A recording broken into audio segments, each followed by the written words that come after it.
Hi hello ഒരു പുതിയ വീഡിയോയിലേക്ക് സ്വാഗതം. അപ്പോൾ ഇന്നത്തെ വീഡിയോ ഞാൻ വളരെ യൂസ്ഫുൾ ആയിട്ടുള്ള ഒരു കുറേ കണ്ടൻസ് ആണ് നമ്മളിപ്പോൾ ചെയ്യുന്നത്. എന്നാന്ന് വെച്ച് കഴിഞ്ഞാൽ നമ്മുടെ വീടുകൾ വളരെ നല്ല രീതിയിൽ മെയിൻ്റനൻസ് ചെയ്യുന്നതിനും അതേപോലെ തന്നെ എന്താ പറയുന്നത് അത് നമ്മുടെ അപ്ലയൻസസ് യൂസ് ചെയ്യുമ്പോഴും അല്ലെങ്കിൽ ഒരു വളരെ കരുതലോടുകൂടി എന്തെല്ലാം കാര്യങ്ങൾ ശ്രദ്ധിക്കണം എന്നുള്ള കുറേ ടിപ്സാണ് ഞാൻ നിങ്ങൾക്ക് തരുന്നത്. അതിൽ electrical, plumbing, house paintings, lighting, അപ്ലയൻസസുകളുടെ കാര്യങ്ങൾ, അങ്ങനെയുള്ള ഒട്ടുമിക്ക കാര്യങ്ങളും നമ്മളിതിൽ പറഞ്ഞു പോകുന്നുണ്ട്. അതായത് എൻ്റെ ഒരു എക്സ്പീരിയൻസ് വെച്ചിട്ട് അല്ലെങ്കിൽ ഞാൻ ചെയ്തിട്ടുള്ള കാര്യങ്ങൾ നിങ്ങളുടെ അറിവിലേക്കും കൂടെ ഞാൻ ഷെയർ ചെയ്യുകയാണ്. ഓക്കെ, അപ്പോൾ ഇങ്ങനെ ഒരു വീഡിയോ ഇടാൻ കാരണം എന്ന് പറഞ്ഞാൽ കഴിഞ്ഞ കുറച്ച് ദിവസങ്ങളിൽ വീടുകളിൽ കുറച്ച് മെയിൻ്റനൻസും കാര്യങ്ങളും ഉണ്ടായിരുന്നു.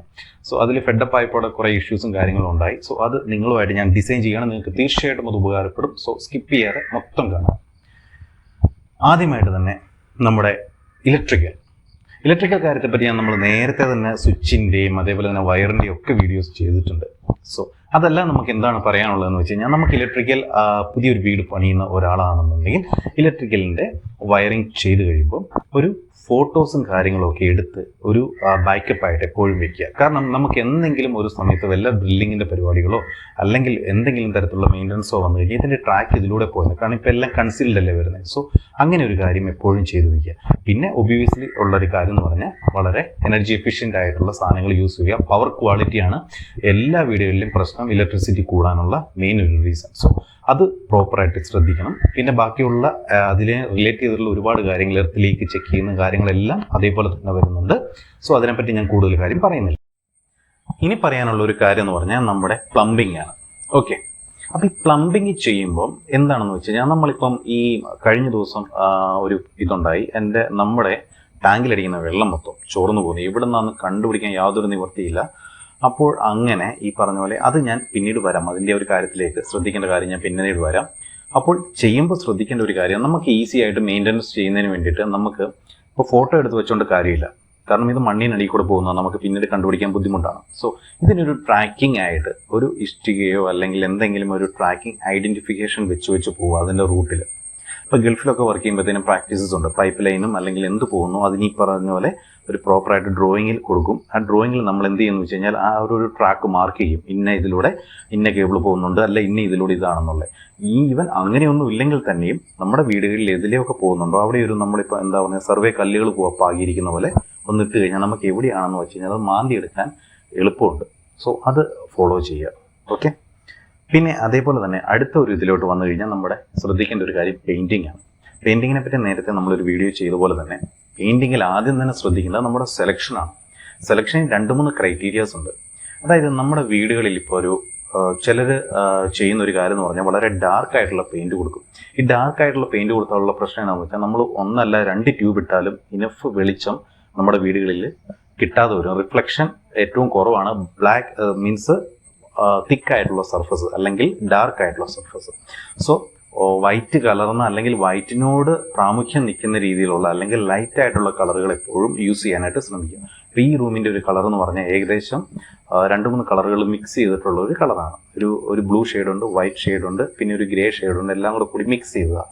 സോ അതിങ്ങനെ ചെയ്തിരിക്കുന്നതെന്ന് പറഞ്ഞു കഴിഞ്ഞാൽ നമുക്കിപ്പം ഡേ ടൈമിൽ നല്ല വെട്ടം കിട്ടും. ഈവൻ ലൈറ്റ് ഇല്ലെങ്കിലും ഡേ ടൈമിൽ നല്ല വെട്ടം കിട്ടും.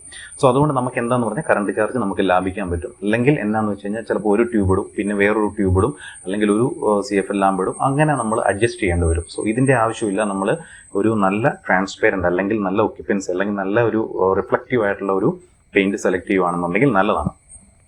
പെയിൻറ്റ് നമ്മൾ എക്സ്റ്റീരിയറിൽ യൂസ് ചെയ്യുമ്പോഴത്തേനും നമ്മളെപ്പോഴും കൂടുതൽ ഫൈബർ കലർന്ന പെയിൻറ്റ് യൂസ് ചെയ്യാനായിട്ട് ശ്രമിക്കുക. കാരണം വേറൊന്നും കൊണ്ടുമല്ല, ഈ ഫൈബറിൻ്റെ ഒരു പ്രോപ്പർട്ടി അനുസരിച്ച് അല്ലെങ്കിൽ ഫൈബറിൻ്റെ ഒരു ഇപ്പം നമുക്കറിയാം, ക്രാക്ക് വീണെടുത്ത് നമ്മൾ ഫൈബറിൻ്റെ ഒരു മെറ്റീരിയൽ വെച്ചിട്ട് നമ്മൾ ഹോള് അടയ്ക്കും.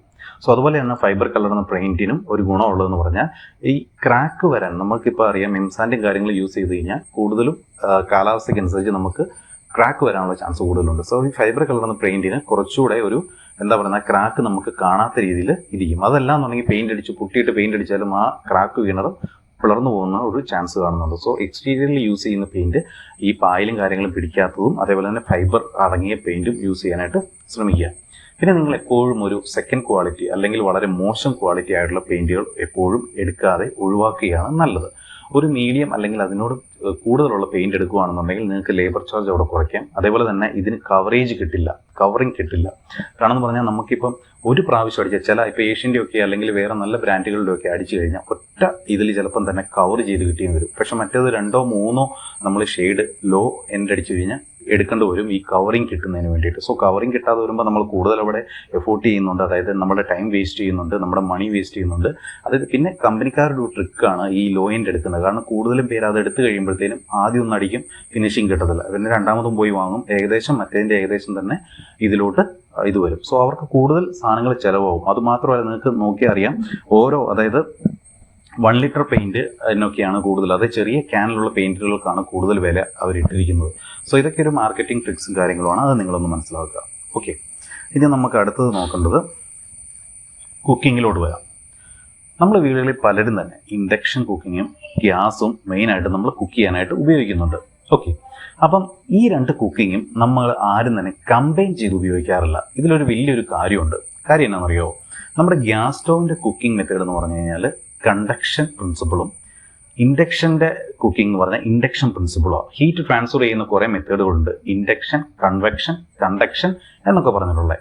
ഇതിലെ ഏറ്റവും അത്ര നന്നല്ലാത്ത ഒരു രീതിയാണ് ഗ്യാസ് സ്റ്റൗവിൻ്റെ അല്ലെങ്കിൽ കണ്ടക്ഷൻ എന്നുള്ള മെറ്റീരിയൽ. കണ്ടക്ഷനിൽ എന്താ നടക്കുന്നതെന്ന് വെച്ച് കഴിഞ്ഞാൽ നമ്മൾ ചൂടായിട്ടുള്ള ഒരു പ്രതലത്തിൽ കൊണ്ടുപോയിട്ട് ഒരു മെറ്റീരിയൽ അല്ലെങ്കിൽ ഒരു ഇരുമ്പിൻ്റെ ദണ്ടോ കാര്യങ്ങളോ വെച്ചാൽ ആ ചൂട്, ഇപ്പോൾ നിങ്ങൾക്കറിയാം ഈ ഇരുമ്പിൻ്റെ പണി ചെയ്യുന്നവരെല്ലാം ആല എന്ന് പറഞ്ഞൊരു സാധനത്തിൽ കൊണ്ട് വെച്ചിട്ട് പഴുപ്പിക്കുന്നത്.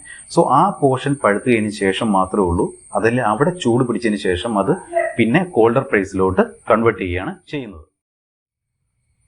പക്ഷേ ഇൻഡക്ഷൻ പ്രിൻസിപ്പിളിൽ എങ്ങനെയാണെന്ന് വെച്ച് കഴിഞ്ഞാൽ നമ്മുടെ അതിൻ്റെ മോളിക്യൂൾസ് ആണ് നമുക്ക് ഈ പറഞ്ഞ പോലെ ചൂടായി കിട്ടുന്നത്, അതിൽ മെറ്റീരിയലിനെ ചൂടാക്കുന്നില്ല.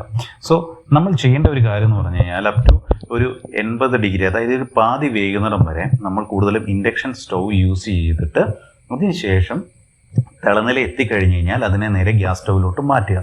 സോ അപ്പോൾ ഈ പറഞ്ഞ പോലെ കണ്ടക്ഷൻ പ്രിൻസിപ്പിൾ വലിയ കുഴപ്പമില്ല. പക്ഷെ അതല്ലാതെ ഇനിഷ്യലി തന്നെ നമ്മൾ എന്താ പറയുന്നത്, ഇപ്പം കഞ്ഞി തിളപ്പിക്കുക അല്ലെങ്കിൽ എന്തെങ്കിലും ബോയിലിംഗ് കൂടുതലായിട്ടുള്ള മെറ്റീരിയൽ വേണം, തിളനില കൂടുതലായിട്ടുള്ള മെറ്റീരിയൽ വെച്ച് കഴിയുമ്പം അത് അത്രത്തോളം വേസ്റ്റ് ആവുകയാണ് ചെയ്യുന്നത്. സോ ഇൻഡക്ഷൻ സ്റ്റൗവിൽ ആദ്യം വെച്ചതിന് ശേഷം അതിനുശേഷം ഒരു പകുതി വെന്തതിന് ശേഷം എടുത്ത് ഗ്യാസ് സ്റ്റൗവിൽ വെച്ച് കഴിഞ്ഞാൽ നമുക്ക് സേവ് ചെയ്യാൻ സാധിക്കും, ഇലക്ട്രിസിറ്റിയും സേവ് ചെയ്യാൻ സാധിക്കും. അതേപോലെ തന്നെ ഈ പറഞ്ഞ പോലെ ഗ്യാസിൻ്റെ ഇതും സേവ് ചെയ്യാൻ സാധിക്കും. ഒരു ഹൈബ്രിഡ് കോൺസെപ്റ്റിൽ ഒന്ന് വർക്ക് ചെയ്യുക, എന്നിട്ട് നിങ്ങൾ തീർച്ചയായിട്ടും അതിൻ്റെ റിസൾട്ട് ഒന്ന് കമൻറ്റ് ചെയ്യുക. ഓക്കെ, വീണ്ടും ഇനി അടുത്ത ഒരു ടോപ്പിക്കിലോട്ട് വരുന്നത് നമ്മുടെ AC. ഓക്കെ, നമ്മുടെ AC-യിൽ എന്ത് ചെയ്യണം എന്ന് വെച്ചാൽ AC ഒരുപാട് പേര് യൂസ് ചെയ്യുന്നതെന്ന് പറഞ്ഞു കഴിഞ്ഞാൽ ഏറ്റവും എന്താ പറയുന്നത്, അവർക്ക് പർട്ടിക്കുലർ ടെമ്പറേച്ചർ, അതായത് ഇതിൽ എങ്ങനെ ടെമ്പറേച്ചർ മെയിൻറ്റെയിൻ ചെയ്യണം എന്നറിയില്ല. സോ ഏറ്റവും നല്ല തണുപ്പ് കിട്ടുന്നതിന് വേണ്ടി 18, 17, 16 ഇടും. സോ അങ്ങനെയല്ല, ശരിക്കും പറഞ്ഞാൽ AC-യുടെ ഒരു ടെമ്പറേച്ചർ മെയിൻറ്റെയിൻ ചെയ്യുന്നത് ഒരു 27, 28 ഡിഗ്രി ചെയ്താൽ മതി.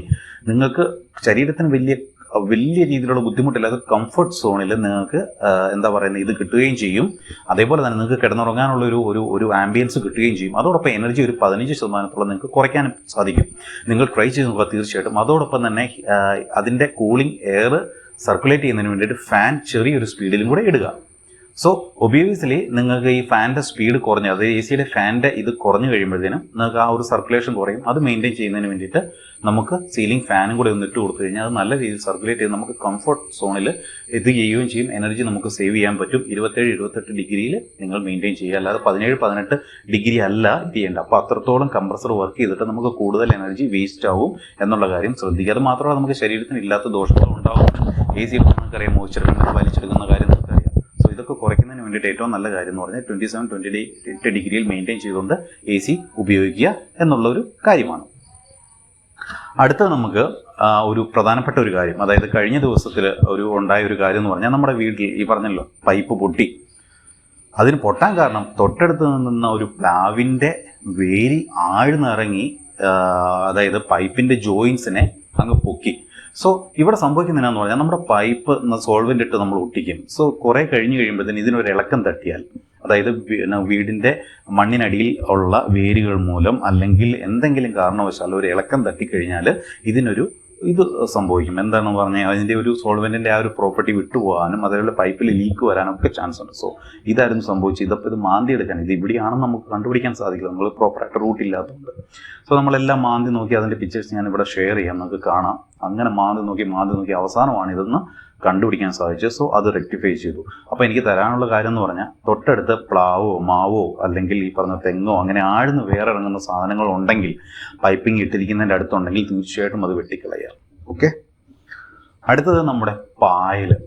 വലിയൊരു വില്ലനാണ്. ഏറ്റവും കൂടുതൽ ചോർച്ച വരുന്നൊരു കാര്യമാണ്. കഴിഞ്ഞ ദിവസം നിങ്ങൾ കണ്ടതാണ് ഒരു വീഡിയോയിൽ ഞാൻ മുകളിൽ കയറിയിട്ട് കുറച്ച് ക്ലീനിങ്ങും കാര്യങ്ങളൊക്കെ. നമുക്ക് ലീക്കേജസ് ഉണ്ട്. അതായത് അതായത് വാർക്കയുടെ ലീക്കിൻ്റെ മെയിൻ സംഭവമാണ് ഈ പായൽ മഴ വരുന്നതിന് മുന്നേ തന്നെ റിമൂവ് ചെയ്യുക. കാരണം പായലിൻ്റെ വേര് ആഴ്ന്നിറങ്ങിക്കഴിഞ്ഞ് കഴിഞ്ഞാൽ പിന്നെ പെയിൻ്റ് അടിച്ചിട്ടും കാര്യങ്ങളൊന്നുമില്ല.